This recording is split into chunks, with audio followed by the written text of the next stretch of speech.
They laughed when I said I'd build something bigger than all of them. My family, my classmates, my mentors. They're not laughing anymore. I was never supposed to succeed. My name is Eliana Reed. I was born in a small town where people stayed in their lanes. The sons of bankers became bankers. Daughters of teachers became teachers.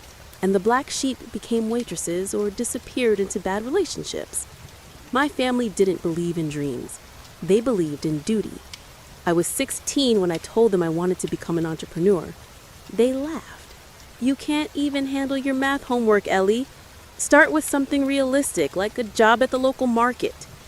Every time I spoke of ambition, I was reminded of my place, at the bottom, beneath the ones who knew better. So I stopped talking, and I started learning. College was never an option for me. No one offered help. My guidance counselor literally told me, "Your file's not impressive enough for scholarships." So I forged my path differently. I moved to the city at 18 with $300, a prepaid phone, and a room in a shared apartment that smelled like mold.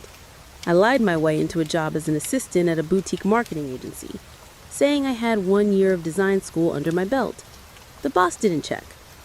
For 2 years, I fetched coffee and stayed late after hours, teaching myself everything: Photoshop, web design, analytics.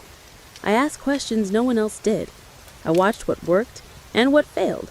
I took notes on the clients who were treated well and those who were ignored. And I built. At 21, I left. No announcement, no goodbye. Just a resignation email and a burner domain. My startup launched 3 months later. I called it Hollow.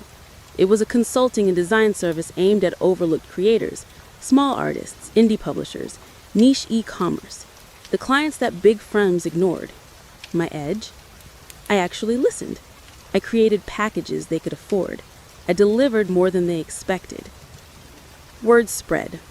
Hollow became the go-to for quiet excellence. By 24, I had employees. By 26, we were servicing clients across 3 continents. And I hadn't spoken to my family in 8 years. But you don't build an empire without enemies. Mine came dressed in ambition and charm. My first COO, a man named Milo, who saw me as young, unworthy, and disposable. He tried to push me out. It started subtle. Board suggestions without my knowledge, skipped meetings, rumors that I was overwhelmed. Then came the proposal that I step down for the company's future. I smiled. "Thanks for the advice, Milo. You're fired." I had documented everything.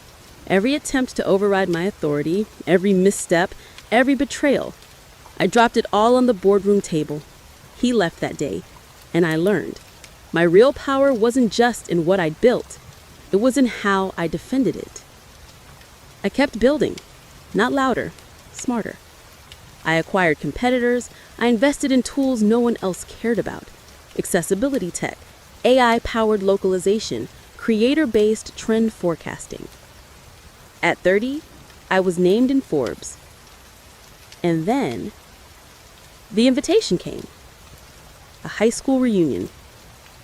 At first, I laughed. Then I booked a flight. The gym hadn't changed. The banners were still peeling. The food was still bad. But the faces, they were older, weary, polite, slightly resentful.